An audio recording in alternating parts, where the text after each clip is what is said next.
Welcome to RC Newb's first official podcast. My name is Tim, and I am new to the world of RC cars. I just started in the hobby early this year, and actually December 31st is when I bought my first hobby-grade RC vehicle, and it's been interesting ever since. We're just going to take a real quick, or I wanted to take a real quick look back, at how things are going for myself, and kind of give everybody else, anybody that's looking to get into the hobby, just a few bits of advice. My adventure in the RC world has been rough so far. I bought it, like I said, bought a truck December 31st of 2011, and it's a slash 4x4 VXL. Love it. I mean, it's a great truck, great, well-built chassis, very sturdy truck, and I'm continuing to be blown away by how many different things I can tweak and customize on the, just from the performance standpoint and from, the look standpoint, and it's going to be a fun hobby to get into, and I'm glad that I finally took the leap and got into it. That said, it's been a little rough going. The truck has had some, not really mechanical issues. It's had some electric issues.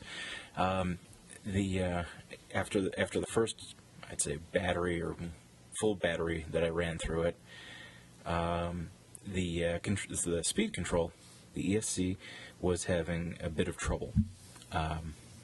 Basically, it would turn on, but it wouldn't turn the receiver on, which posed a problem because I couldn't do anything with the truck. I was able to get the speed control to respond after a variety of pushing the power button off and on multiple times, and by the sheer stroke of luck, it would actually start one or two times. And I even changed the direction that I was pushing the button in and the amount of pressure I was applying. It was nuts. What it all boiled down to was I contacted the manufacturer, Traxxas, and I must say that Traxxas has very great customer support from what I've seen so far. They had me run a battery of tests, no pun intended, on the truck and on the speed control and everything from the speed control to the receiver to the transmitter, resetting all of those different things and reestablishing links and whatnot. Ran through all those, still was having trouble. So Traxxas then requested that I send the speed control down to them, which I did, and they tested it out, and got an email back from them shortly after saying that the speed control was faulty, and they would replace it under warranty, no charge. So maybe a week later, I received the speed control in the mail. They do appear to be having a bit of a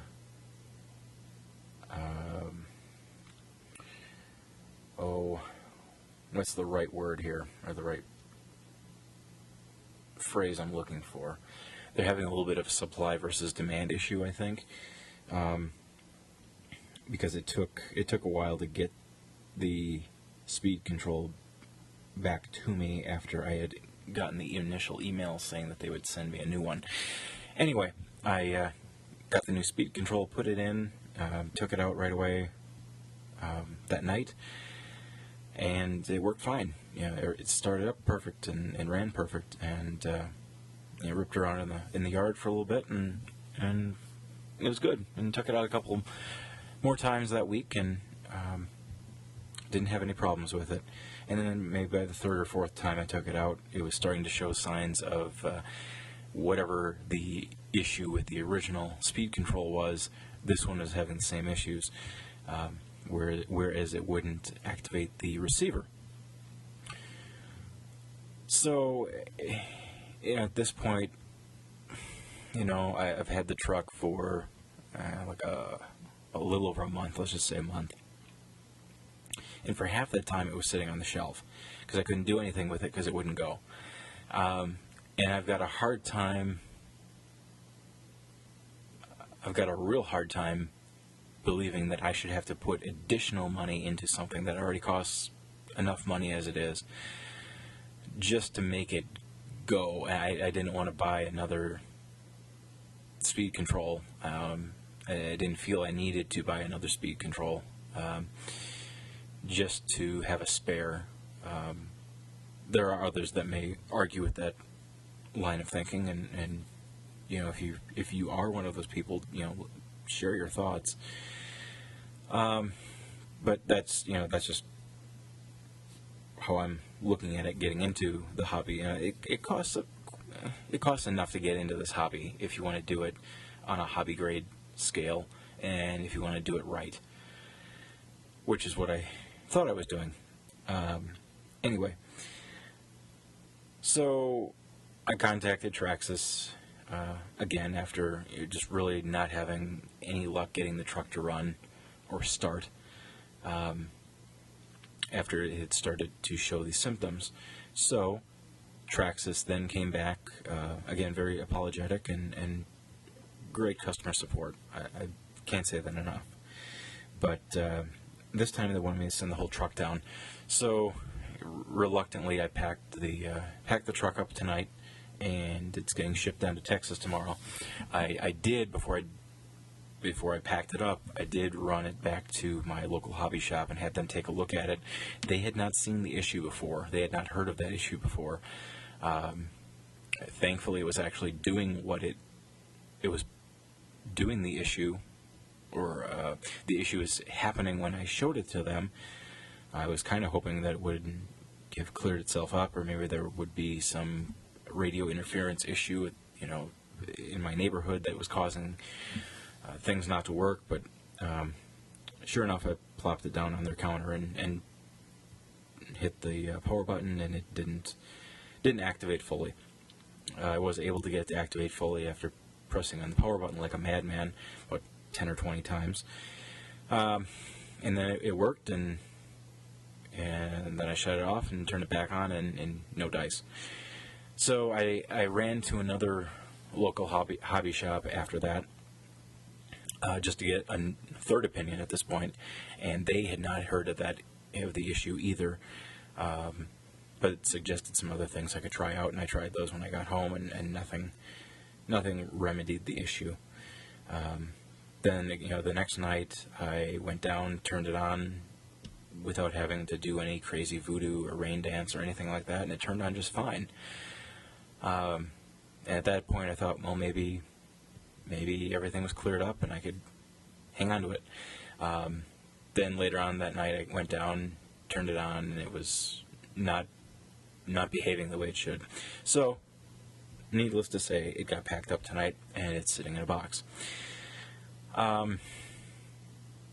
So what does this mean to somebody that's looking to get into the hobby of remote control cars? Stuff's going to happen. I'm disappointed that my experience so far has not been as great or good as I thought it would be. Smooth, let's just say. It's been a great experience so far. I just wish it was a smoother experience. Some of these technical issues and electronic issues, they're bound to happen. I'm just a little puzzled as to why the same symptoms are happening to my vehicle twice. And maybe it's not even a problem with the speed control. Maybe it's something else. Again, I'm hoping that gets sorted out when I ship it down to Traxxas. But if you're looking to get into the hobby, I would, brace yourself for some bumps on the road. I've spent a lot of time on the Traxxas forums, and those are great. It's a great community. I've gotten a lot of great help and great advice from people in troubleshooting my issue, and in even looking at what upgrades to make. But there seem to be a lot of people getting into the hobby right now, and I that's great. I'm happy to see that, and that's part of the reason why I launched this site, was to help people that are getting into the hobby, like myself, kind of find your way and navigate the paths of remote control happiness as much as possible, or as best as possible. So just be prepared for almost anything to happen. I've been fortunate that Traxxas has been a really great company to be in communication with. They seem to be very willing and very eager to help.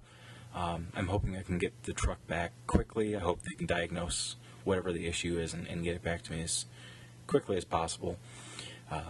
We've been fortunate this year in Wisconsin, by the way. We've been fortunate to not have that much snow, so that's made things even that much worse this winter, where it's not snowing out. I want to get the truck out and rip around with it, and I've got a few friends that have RC vehicles as well, and we've wanted to get together and do stuff, and either my truck has been broken or it snows, and that kind of put the stop to all that fun. So I'm hoping that I'll get the truck back shortly, and the weather will improve and be nice and warm, and I can get out and rip it up with some friends. So that's my look back at the last month and a half of being an RC enthusiast. What you can look forward to from this podcast in the future, and from this blog in the future, is more of the same. I'm not really following a very strict pattern or platform of what I want, or a strict framework for this site. It's just, as things pop up, as I think of things, and if I think it's going to help people in the community of RC vehicles, I'll post it, or I'll record it, or I'll do a demo video or something. I'm really looking forward to doing some custom painting on some new truck bodies. I've recently ordered the sway bar kit for the Slash, so I need to get my truck back before I can install that, but I'm looking forward to putting that in and giving a review on that. And I've got another friend, Chris, who will hopefully be joining me on some podcasts, and he's got some really interesting articles that he's planning on writing. So I'm really looking forward to a lot of good stuff, and I really hope that people that are looking to get into the hobby of remote control cars will find this site useful and helpful, and we always are open to feedback and open to questions and suggestions. So thank you very much for listening to this first episode of the RC Newb or RC Newb Podcast, and we'll catch you next time.